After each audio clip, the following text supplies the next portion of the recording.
are now ready to begin our panel discussion titled Unlocking the South Caucasus, New Economic Horizons.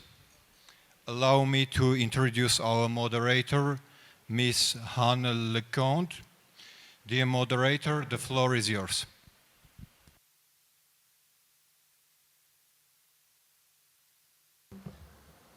Can everyone hear me? There we go.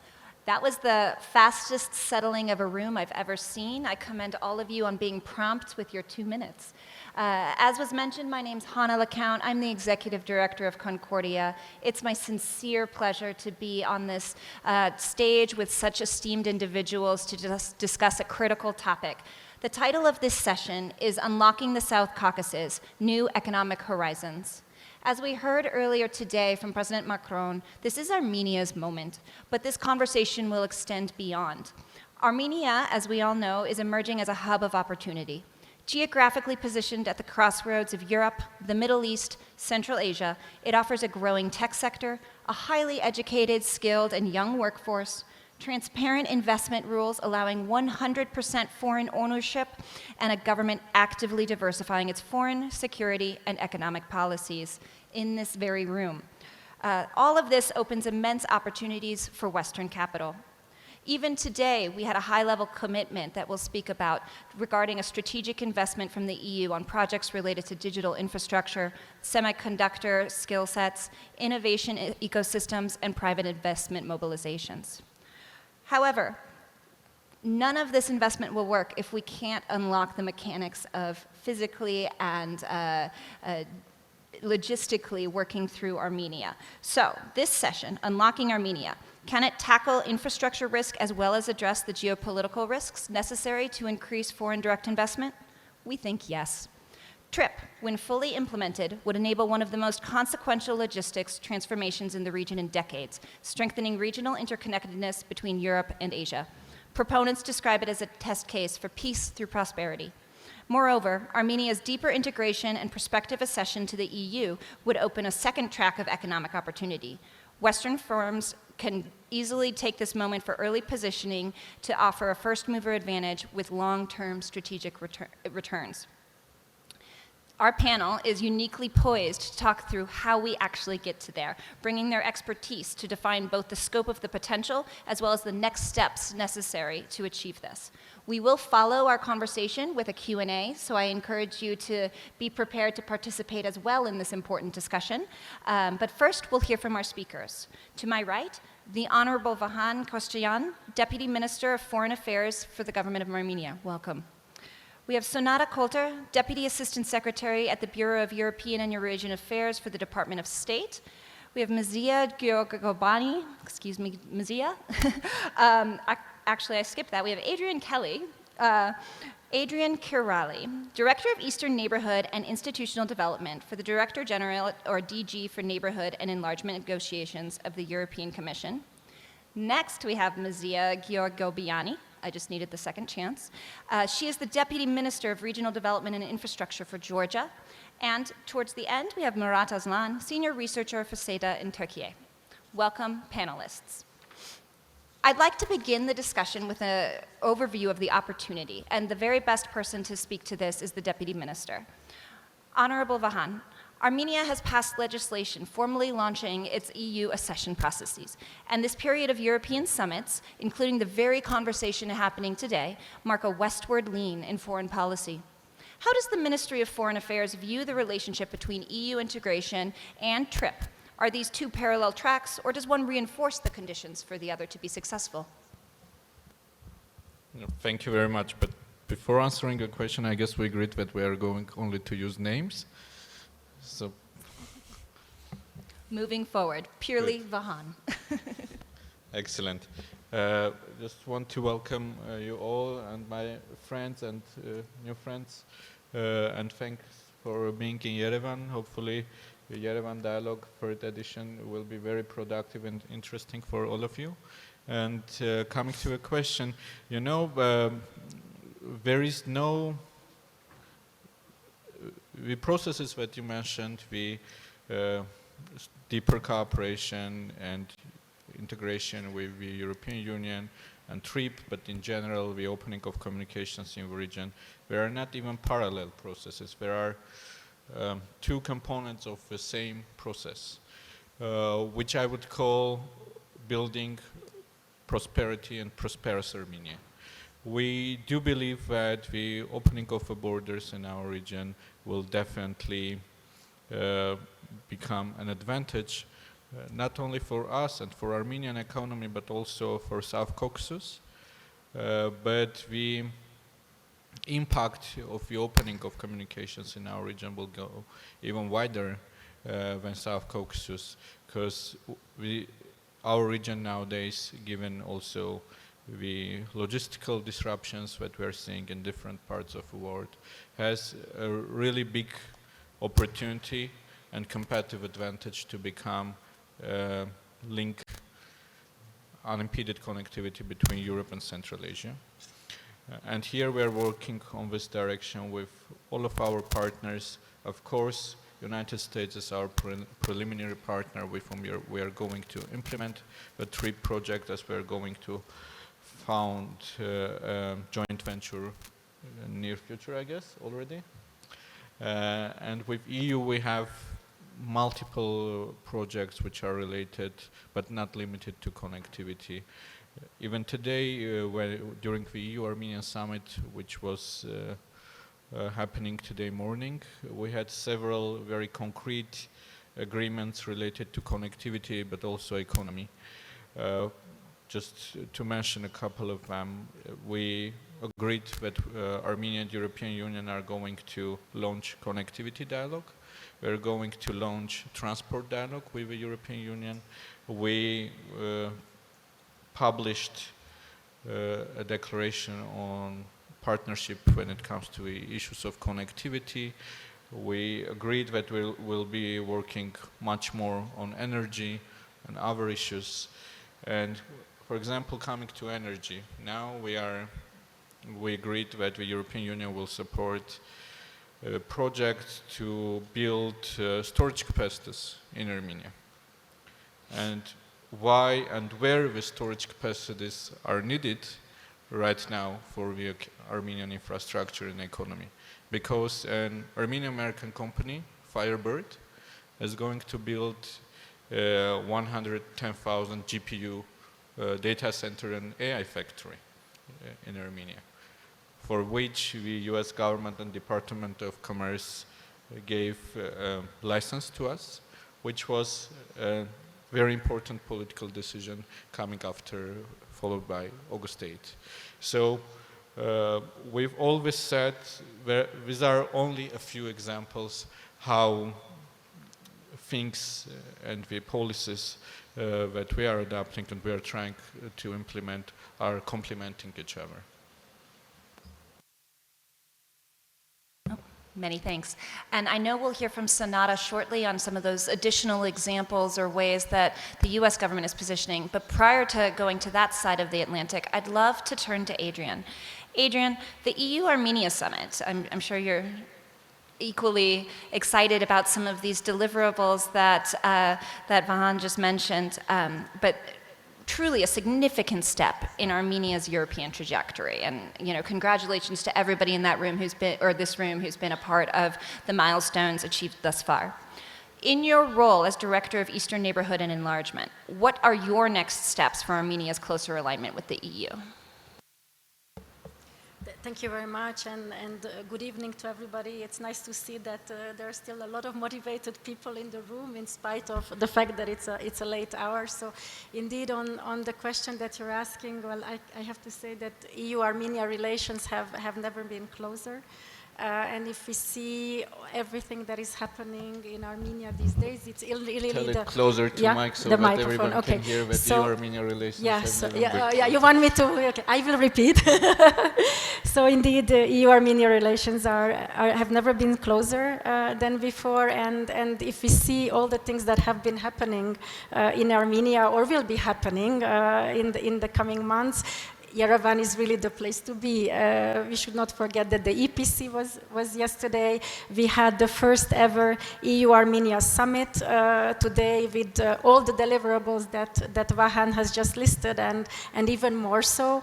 You will also host COP17, so many things happening, and indeed multiple projects going on. We have, of course, different pillars in our relationship. One is the economic one, connectivity was mentioned, building connectivity partnership, connectivity dialogue, working on transport, energy, and digital projects. But of course, there is also a very important security partnership and building Armenians' resilience and the support that we are providing there, and also the economic elements. We have a resilience and the growth plan in place, and this is something on which we engage in many different areas. We can say, of course, the visa liberalization. We can mention support to Karabakh Armenians. We can mention trade diversification, energy. So a multitude of projects that we have started. And if you ask me for today, it's a milestone. But it's also a starting point of the next phase of our relation, and that relation is a close cooperation and building on the successes that we have jointly had until now, and building the next phases of that relationship. Tremendous. So I'm sure as much as the ministry would love to relax after this climatic week, it sounds like there are a few next steps to continue working on to maintain the momentum. No rest for the successful. Murat, hello. We spoke earlier about Armenia's success equaling regional success from an economic lens. And I'd love to hear a little bit about the Turkey perspective to this. Turkey is a pivotal actor for any South Caucasus corridor or any South Caucasus space to function. It borders both Armenia and Georgia, and it sits astride key transit routes. How do you assess Ankara's strategic calculus here? Appreciating that you're not speaking on behalf of the government, but how do you see it? Is Turkey a reliable long-term partner for development, or does its multi-vector foreign policy introduce risks that Western investors are underpricing? Thanks for having me. First of all, the word reliability means there's a hesitation in terms of trust, and I don't think that. On the other hand, we may play with emotions and also realities on the ground. You can visit exactly the societal level or historical allegations, discussions, debates, but we have to come to the wisdom. And wisdom indicates us what? In terms of reliability or perception of Turkey. The current GDP of Turkey is $1.64 trillion. And with an exception of Russia, if you take all Central Asian states, other than South Caucasus, all 9 countries, including Iran, makes $1.1 trillion in terms of GDP. That means Turkey is both a transit route, on the other hand, a producer and consumer.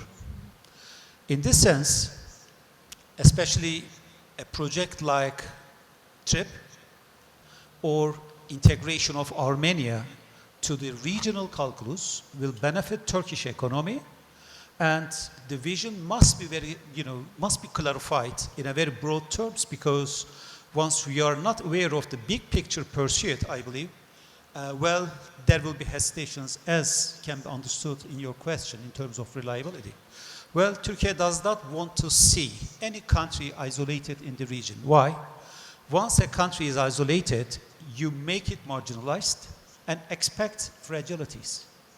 And our economies, societal structures, well, does not benefit or, cannot secure exactly the future by this situation or status. So yes, Turkey is reliable in promoting Armenia in the region, and for sure it's a process. There are a lot of barriers, by the way, and risks.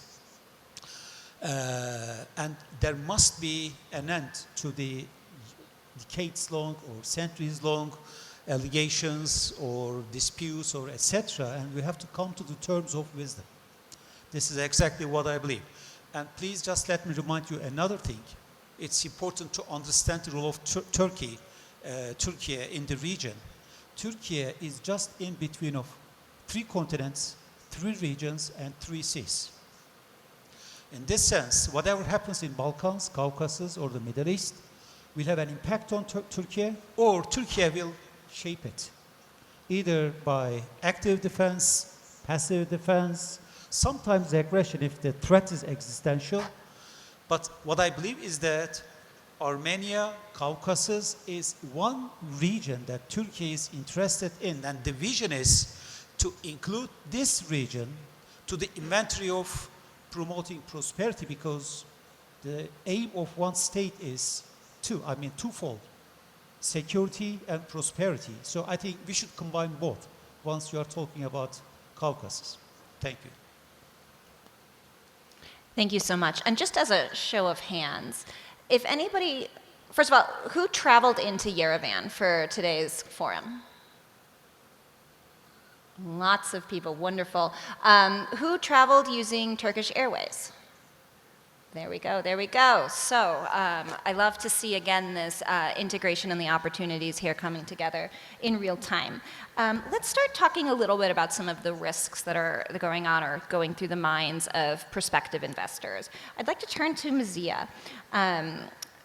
So Mazia, from a regional perspective, Georgia sits at the physical heart of the South Caucasus region, and your ministry has extensive experience financing and coordinating infrastructure investment with international partners, including the World Bank and the EU. You've been here. You personally have been doing this work.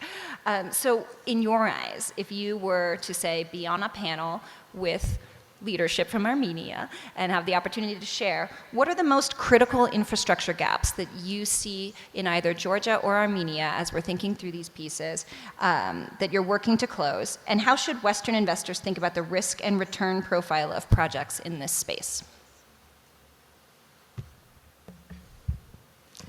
Thank you for this question, and first of all, I also would like to thank all of you for having me this very interesting panel, which not only interesting but very important for all the region, to discuss further opportunities and at the same time the already existing bottlenecks in order to develop the not only the road but at the same time the regions. What I may say that, yes, definitely we have a lot of opportunity and we have a lot of experience of having the working with all financial institutions in respect of to finance our main infrastructure, which really gives us opportunity to become one of the main vital component of the middle corridor.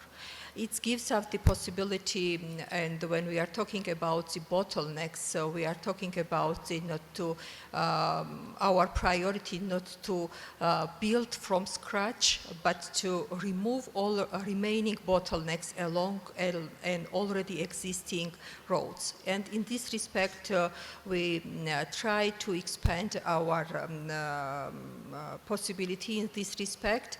And when we are talking about the bottlenecks, we have in mind to complete all kind of sections for the rehabilitation and upgrading what is needed. At the same time, when we are talking about the connectivity, it's really important to talk about the expanding the maritime direction.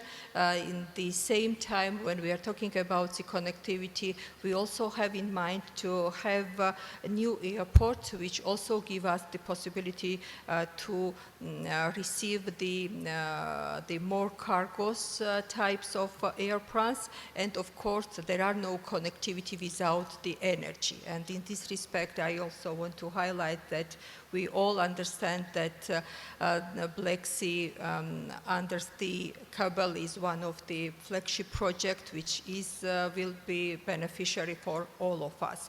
And in this respect, also, yes, we all understand that there are a lot of question marks. So we are living in really interesting areas, and in this location is really important. And in this respect, of course, all kind of measures should be done from both sides. And in this respect, we are dealing all kind of critical gaps in order to meet all kind of requirements what is needed to have this kind of middle corridor. And of course, we welcome the trip and the opportunity which gives all region and in respect of the development. And we do see that, as it was mentioned, that it will really complement to this corridor what we have at this stage. Thank you. Great, thank you. Sonata, as a career diplomat, you've leveraged statecraft to open up doors for resilient and sound investment around the world in a variety of dynamic environments. Now in your current role, I'd love to hear your thoughts on the full Russia-Caucasus European security spectrum in 2 minutes. Just all your thoughts. How do you assess the region's resilience to external geopolitical pressure? And is the window for deeper Western engagement stable enough to justify long-term capital commitment? Well, I think, as you noted, it's unlikely that I will share all of my thoughts on those questions in the next 2 to 3 minutes. So let me share a select few. To very clearly answer your questions, is it stable enough? Is it resilient? The answer is yes. And I'll tell you why, because I think that's what you are most looking to elicit. You will hear tremendous resonance between my comments, Vahan's comments, Adrian's comments, because there is such a shared sense of opportunity. We heard Prime Minister Pashinyan this morning outline this ambitious agenda, also the foreign minister, coming out of the summit, coming out of the conversations. So, you know, for the United States part, building off of the historic August 8th Peace Summit, we have a clear agenda. We are working very hard to deepen the relationship, the bilateral relationship with Armenia, but that's not where the resilience and the stability comes in. The resilience and the stability comes in because it is, as you have heard throughout the day, a shared project. Our leaders have set the tone. We, you know, bureaucrats here are working to advance it, and that is important because we are, I think, we are all rowing in the same direction, and that is, and here's the third sort of pillar of the stool that provides the resiliency for these objectives and the confidence for me to allow me to say that, yes, this is a region that is ripe for Western investment. The third pillar here is that, most importantly, this is what the people have decided that they want. This is what the Armenian people are working toward. This is a project that will bring, again, peace, peace which brings security and prosperity. And it is making the concrete, making the benefits tangible. This is not just political rhetoric. This is such a unique moment in time.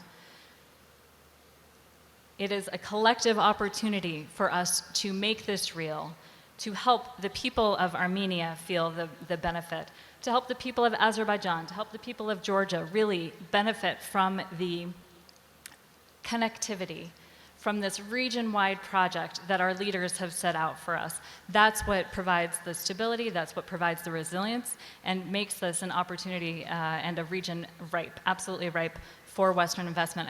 I suspect I may have an opportunity later to talk a little bit more about ways in which the U.S. is looking to do that, and I would be delighted to, because it is a key opportunity. And the fact that there are so many people here at the Yerevan Dialogue here this evening means that it is, we all recognize this incredible moment.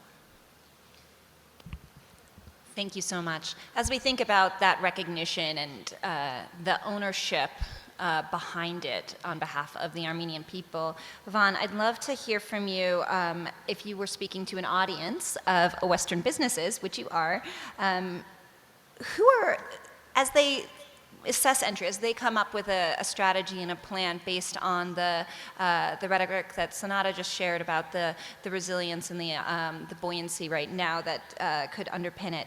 What do you think is the single most important thing that investors need to understand about Armenia's ownership of this vision and its commitment to delivering it? The single most important thing.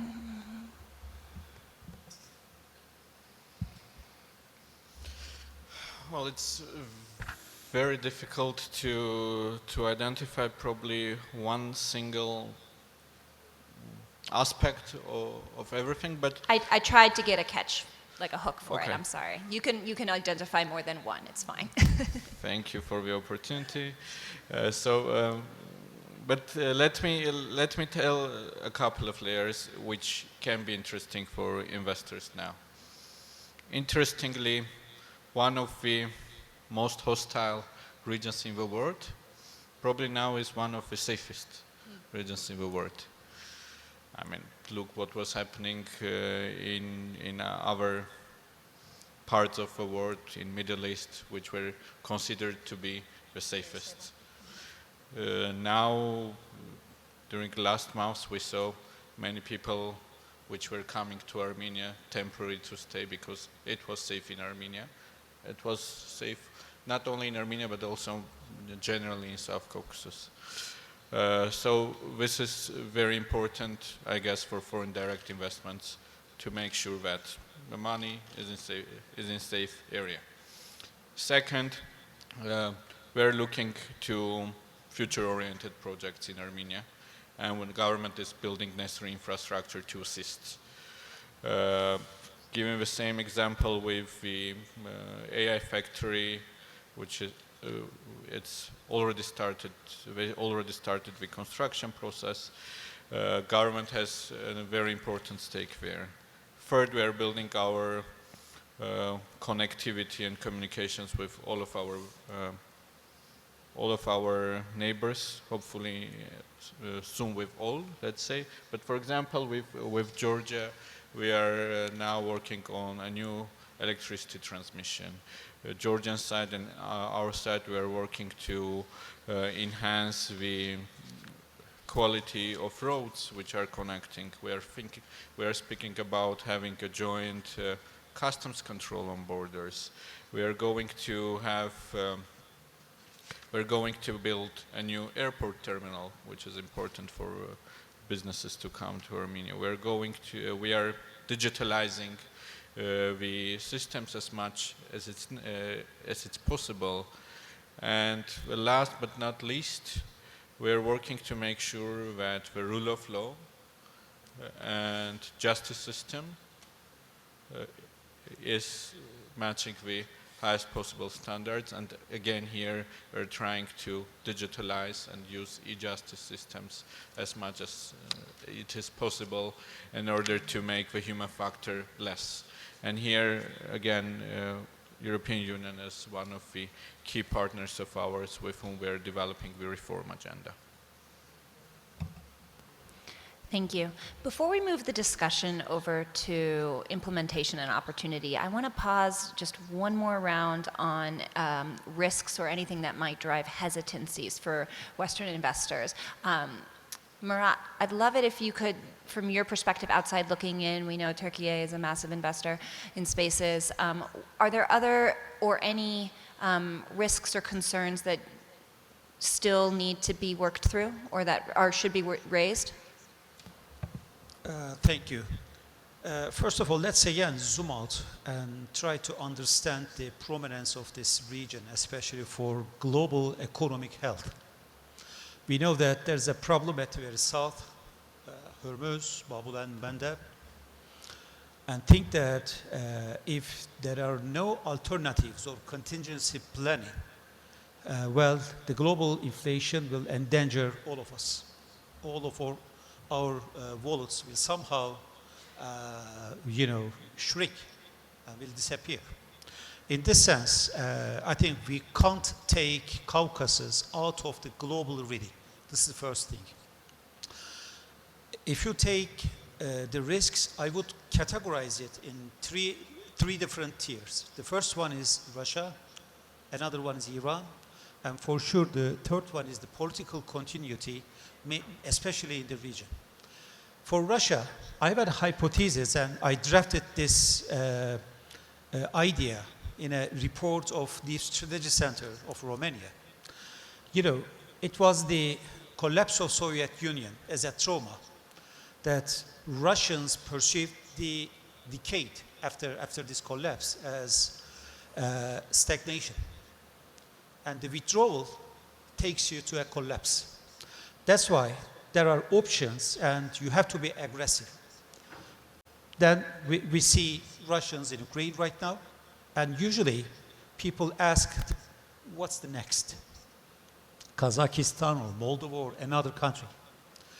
I believe that this geographical delineation is really significant to understand the mood of Russians. And any withdrawal in this region is a risk and will ignite a competition. Because if Russia is withdrawing back from the South Caucasus in terms of area of influence that they claimed before the Russian-Ukraine war, it's a risk. The second issue, Iran. Well, Iran cannot be limited only by the borders. They were in Lebanon, but they are also in Central Asia because there are Persian-speaking countries over there. So in this sense, a bypass to Iran, well, it's a risk. They can do something in future. So there was a project and an argument, 3+3, to include all actors in the region to the same pot, and I totally agree with this idea.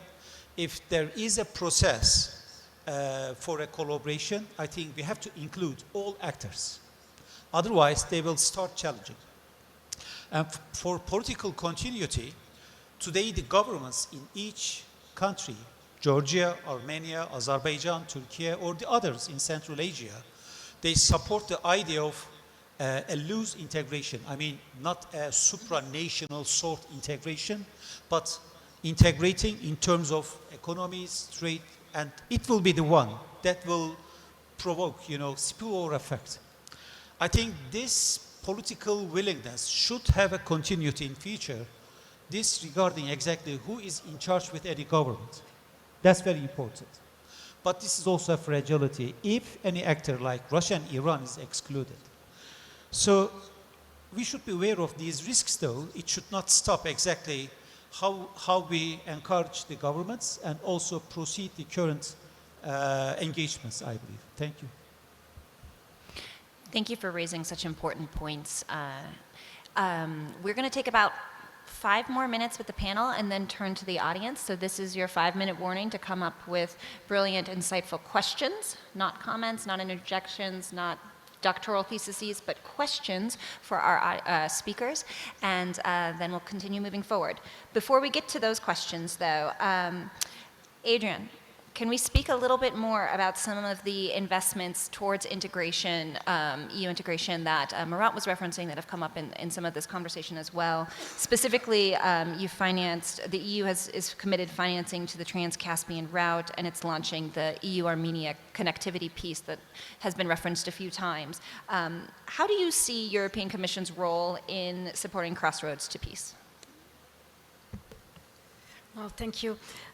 I have to start with the word connectivity because it's interesting that since I'm working on this particular file of connectivity, we have always been mentioning it as a technical collaboration in different areas. And if you look at it now, I would say that really it's a geopolitical imperative for all the work that we are doing, whether it's Armenia, whether it's the European Union, like-minded partners, the US. And if you look at really the challenges that we are all facing today, I think it is very clear why the Trans-Caspian transport corridor is very important in this regard, and why the joint work that we are all trying to do in the region is of importance. We have seen that global supply chains, global routes have been hugely disrupted. Energy systems are being redefined. So it's an imperative that we have together. And if you look at the crossroads of peace and looking at Armenia's role in the region and going beyond, this is really also such a choice. It's a political choice, but it's also a vision of Armenia, how to really bring peace and prosperity to this region, and how indeed all the partners and neighbors need to work together, and the EU is a partner in this, and this is what we are trying to promote, that we are trying to support with the different instruments that we have. And when we look at the Trans-Caspian Transport Corridor, for us this is not just one route, one corridor. This is really a network of corridors in a variety of areas, whether it's transport, whether it's the energy field, whether it's the digital area, where we all have to work together. Otherwise, it's not a success. One important element, of course, is how we also support Armenia in really having this vital role in building this corridor, and this is why we actually launched the connectivity partnership that will be also supported by the connectivity dialogue that Van has mentioned. And this is really it's a no-brainer. It's about better links. It's about more investments. It's about more opportunities for Armenia, but also for the partners, and also to work together with the EU and like-minded partners. So what we are trying to do on the regional level is to really coordinate better with everybody.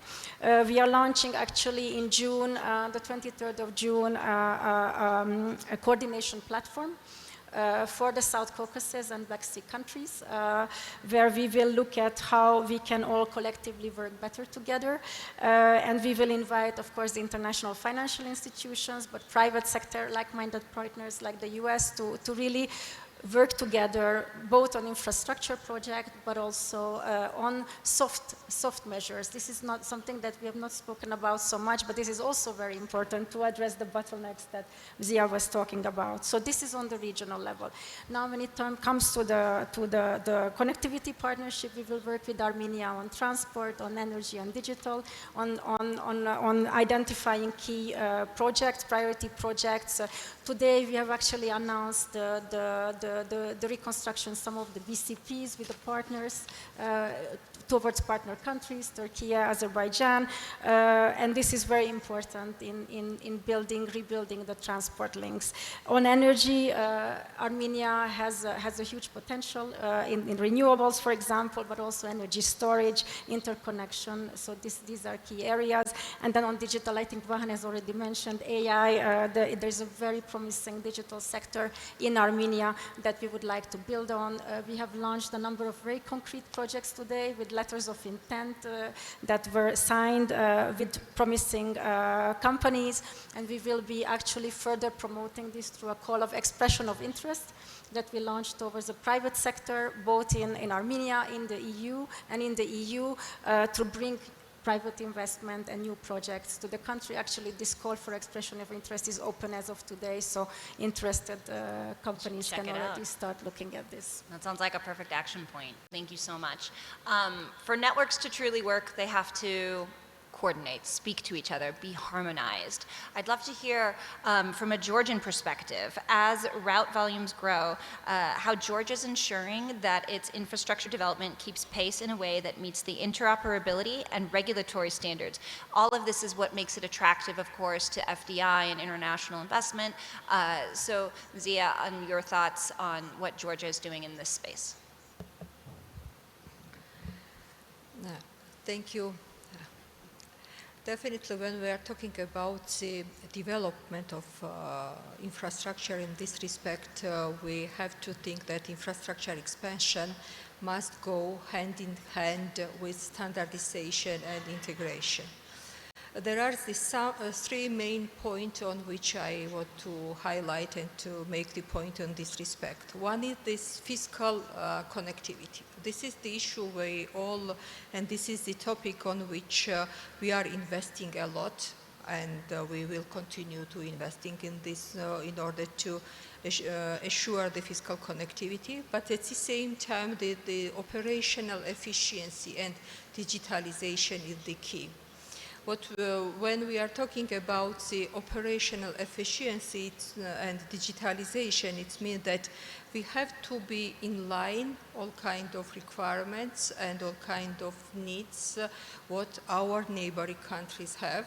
And this third one, what I also want to highlight, this is the issue of the regulatory alignment and regional coordination.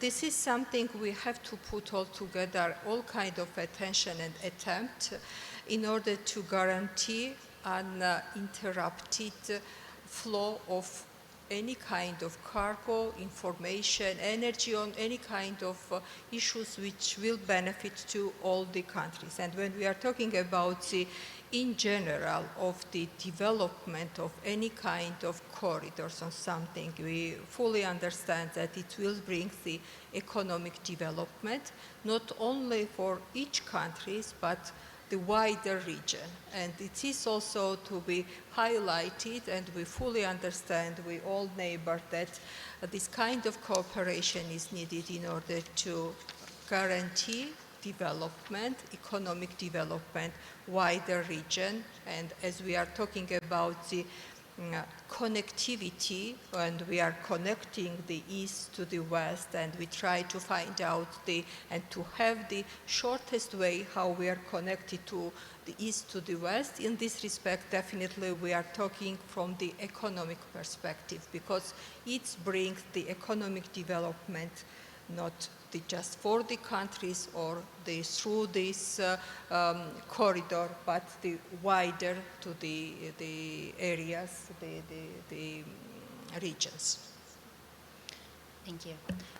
It's clear the political will and the economic case is strong for connecting the region.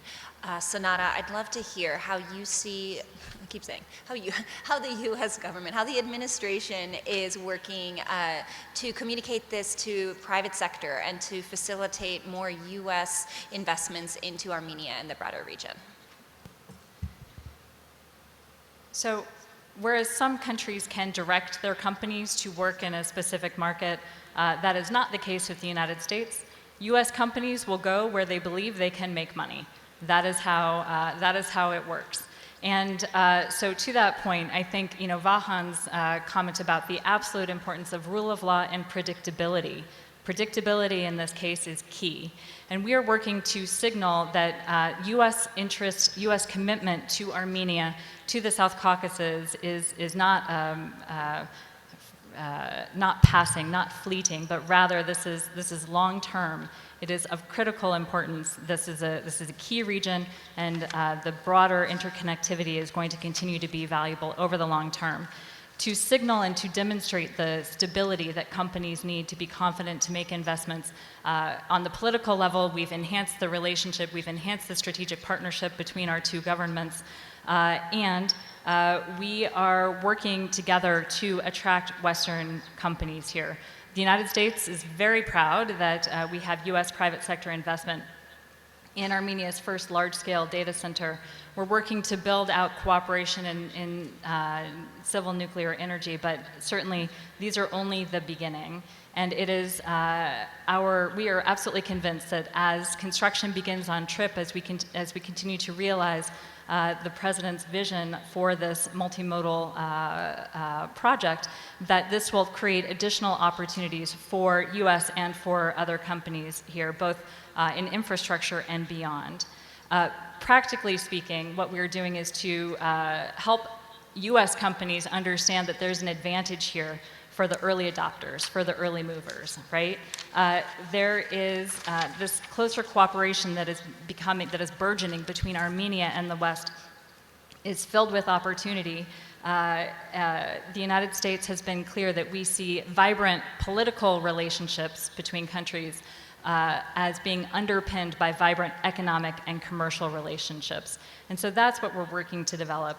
And as the project continues to advance, as the connectivity increases across the region, costs will go up, et cetera. So we are working very hard to help identify opportunities to help bring in our case, U.S. companies to realize the objectives that have been laid out.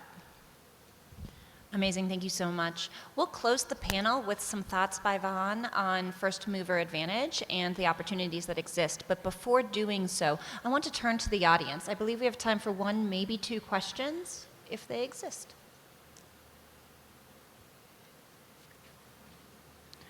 No worries. You know how to find any of us. We'll be here, I assume, the full 2 days, and excited to tackle anything in the hallway fueled with caffeine. So, Vahan, please Share with us a little bit about what you think are the first mover advantages from your perspective, how the Armenian government is opening doors, and anything, again, a final message to people who are on the brink of investing, who are thinking, if Dell did it, maybe I could too. What would you say to them?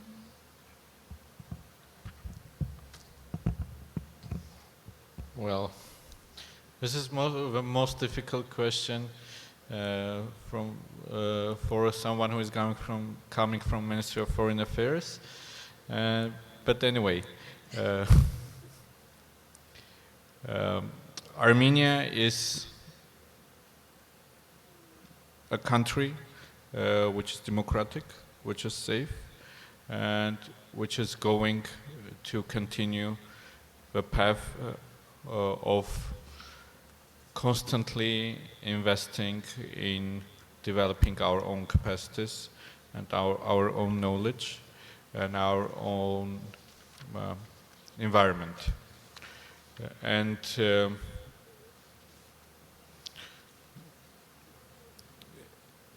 every day we are becoming much more attractive, and every day we see that bigger companies are expressing interest to come to Armenia.